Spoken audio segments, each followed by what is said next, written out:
Muy buenas, bienvenidas y bienvenidos un día más a Café y Emociones, que ya sabéis que forma parte del programa Ciudades ante las Drogas del Ayuntamiento del Rincón de la Victoria. Yo soy Ángela Aznárez, psicóloga, sexóloga y terapeuta de pareja, y hoy vamos a hablar de la relación que puede haber entre la expresión emocional y los juegos de mesa. Sé que suena algo como muy... dos conceptos que de entrada pues podéis decir, bueno, qué dispar, ¿no? ¿Qué tendrá que ver una cosa con la otra? Pero tiene que ver, tiene que ver. Concretamente, primero os voy a hablar de la definición así general de inteligencia emocional, de los elementos de la inteligencia emocional según Goleman, y luego hablaremos ya de la parte más práctica, de algunas ideas de juegos de mesa que pueden seros de utilidad para trabajar este aspecto, ¿no? Así que vamos allá. ¿Qué es entonces la inteligencia emocional? La inteligencia emocional es un constructo que hace referencia a la capacidad que tenemos las personas de reconocer nuestras propias emociones y reconocer las emociones de los demás, ser capaces de autorregularlas, ¿no? Que no es lo mismo que trabajar el autocontrol, después veremos esta parte. Recoger la información que nos aportan las emociones y los sentimientos, tanto por parte interna, ¿no? Cuando hacemos un poquito de introspección y nos analizamos, como también recoger la información que tal vez nos esté transmitiendo alguna persona en su expresión emocional. Y bueno, en definitiva, hace referencia a todo lo que tiene que ver con este componente de las emociones y los sentimientos, en su detección, análisis, autorregulación, ajuste. Todo esto comprende un poco el concepto de inteligencia emocional. Ahora bien, la inteligencia emocional, como cualquier constructo, ¿no? Con toda la amplitud que tiene, está compuesta por diferentes elementos que Daniel Goleman, un psicólogo estadounidense de los más conocidos en este concepto, de los que más destacan, ¿no? Con el tema de la inteligencia emocional, define 5 elementos principales dentro del constructo. ¿Cuáles son los elementos de la inteligencia emocional? Bien, pues el gran teórico de la inteligencia emocional, Daniel Goleman, un psicólogo estadounidense, empieza hablando, dentro de estos 5 elementos que la componen, del autoconocimiento. El autoconocimiento es imprescindible, es una variable necesaria para poder trabajar bien nuestras emociones. Ya sabéis que no hay emociones positivas y negativas, no hay emociones buenas y emociones malas, aunque es cierto que pueden tener consecuencias, ¿no? Determinadas emociones un poco más desagradables, ¿no? En nosotros. Pues por ejemplo, la tristeza, la ira, la rabia, a veces son emociones que no son muy agradables a nivel sensitivo, ¿no? No nos gusta mucho sentirlas y es lógico por lo que despiertan en nosotros, en nosotras, pero bueno, al fin y al cabo la emoción normalmente siempre te quiere transmitir un mensaje. No en un sentido místico ni espiritual, sino simplemente algo está pasando en tu entorno, algo está pasando ahí fuera, ¿no? En lo que estás viviendo, ya sea en la relación con los demás o internamente, ¿no? En algún conflicto interno que tengas, ¿no? Y ese suceso está despertando en ti una serie de emociones. Es cierto que hay veces que podemos sentirnos un poco tristes o un poco en apatía, ¿no? Sin tener muy claro el motivo. Esto también pasa y tampoco creo que sea necesario darle como demasiadas vueltas, ¿no? Porque muchas veces, porque tenemos un mal día, porque estamos muy cansados, hemos dormido peor, por cuestiones hormonales o por una mezcla de todo, pues bueno, estamos un poco más de bajón y no pasa nada, realmente. Tampoco hay que obsesionarse con la idea de, pues si el autoconocimiento es un punto importante de las emociones, de la inteligencia emocional, tengo que conocerme tanto que en cada momento sepa lo que siento, por qué lo siento, cómo salir de ahí. No, tampoco hace falta eso, ¿no? No es el criterio, el requisito. Pero sí que en general el autoconocimiento, al menos para saber a nivel interno qué estoy sintiendo, cómo me encuentro hoy, hacerte preguntas de este tipo, ayuda mucho a fomentarlo y luego a utilizarlo también a tu favor a la hora de relacionarte, de elegir ciertos planes o renunciar a otros en determinados momentos, porque es que tengo esta emoción predominante y bueno, voy a dejar que pase un poco, ¿no? Y ya mañana hago esto con más energía, etcétera. Así que el autoconocimiento es una variable súper importante. La siguiente variable, también muy importante, todas lo son realmente, es la autorregulación. Y aquí hago referencia a lo que comentaba al principio del vídeo, de que el concepto del control, de controlar las emociones, no me gusta nada, ¿no? Porque realmente las emociones en sí considero que no se pueden controlar como tal. No es una cosa de on-off, encendido o apagado, ni mucho menos, sino que las emociones se gestionan a través de la autorregulación emocional.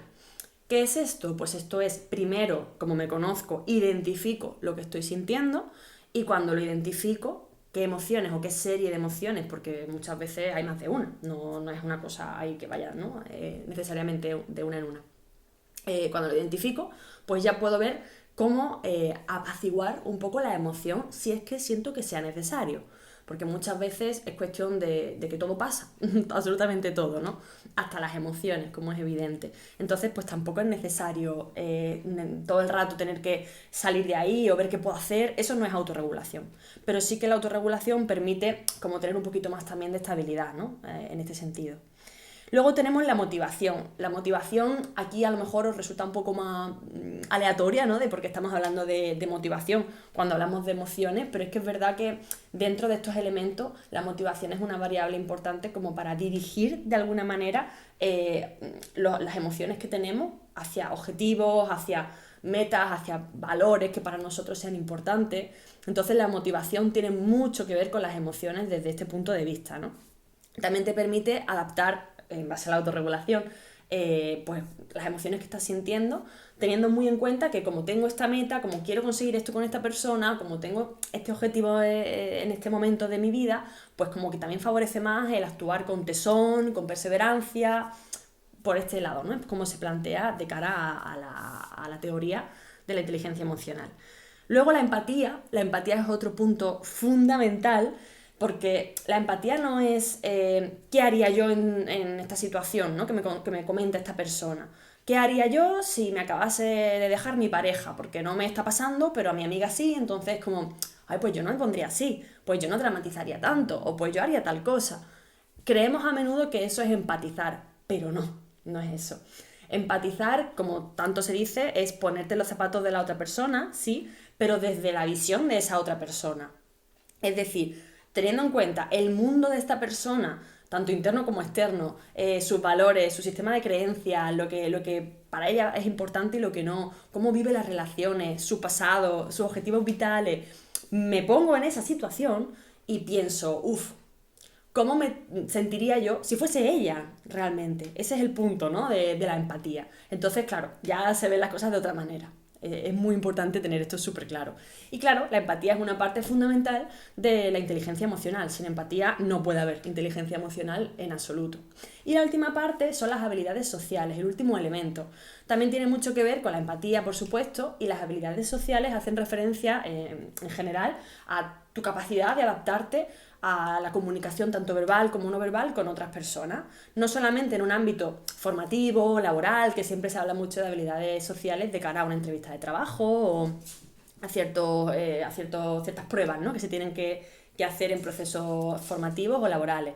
Aparte de esto, las habilidades sociales son un compendio de recursos que hacen referencia a cosas muy concretas que pueden sonar muy básicas pero que son necesarias, como saber hacer y recibir una crítica constructiva, dar tu opinión, hablar en público, aprender a decir que no, todo eso es fundamental, ¿vale? Y ahora vamos a la parte final del vídeo, la de la relación que tiene todo lo que acabo de explicar de la inteligencia emocional con los juegos de mesa, y es favorecer, entre otras cosas, la expresión emocional. El primer juego del que vamos a hablar es el Dixit. Es un juego bastante chulo, muy bonito porque tiene unas ilustraciones increíbles, os lo recomiendo un montón, en el que en esencia el objetivo del juego es adivinar cartas a partir de ciertas pistas, palabras o narrativas que un jugador hace. Entonces, en base a ese concepto, esa palabra, esa historia, el resto de jugadores van eligiendo esas ilustraciones y poniéndolas por delante, para que la persona que ha lanzado primero la palabra, la narrativa, etcétera, elija una de ellas. Entonces te hace tener que conectar mucho con el concepto que haya salido. Por ejemplo, si yo digo inteligencia emocional, ¿no? A ver qué sale por aquí. También sirve mucho para ver para cada uno de esos jugadores, de esas personas, qué es la inteligencia emocional o qué piensan que para mí es o cómo yo representaría la inteligencia emocional. Entonces es muy curioso porque como en esas cartas con ilustraciones hay muchos elementos mezclados y tal, pues luego de ahí también se puede sacar debate, ¿no? Y qué te hace pensar que esto tiene que ver con la inteligencia emocional o esto otro, ¿no? Y por qué conectas o asocias estos conceptos. Y ya según qué palabras vayas sacando, ¿no? Y cómo plantees el turno de cada uno, pues pueden salir conceptos súper potentes relacionados con todo el tema de la psicología, etcétera. Y por supuesto también con otras cosas, ¿no? Y el Iconicus es otro juego que es diferente totalmente al Dixit porque no tiene esas ilustraciones, está más bien basado en iconos, literalmente, en el que, por ejemplo, la persona que tenga el turno, pues pregunta, ¿cómo me sentiría yo si me tocase la lotería? O si me dejase mi pareja, o si el caso que sea, ¿no? Y entonces el resto de jugadores con sus cartas, con sus correspondientes iconos, pues las van lanzando. Y al final se elige, ¿no? La persona que hace la pregunta inicial elige aquella que más le represente y por qué. Así que también de aquí se pueden sacar muchas cositas y por supuesto creatividad al poder. También se le pueden dar otros usos a las cartas más terapéuticos o más alternativos, ¿no? A los que las propias instrucciones te sugieren. Así que bueno, hasta aquí el vídeo de hoy, espero que os haya gustado, estaré encantada de leeros en los comentarios como siempre y nada, un besito y nos vemos en el próximo.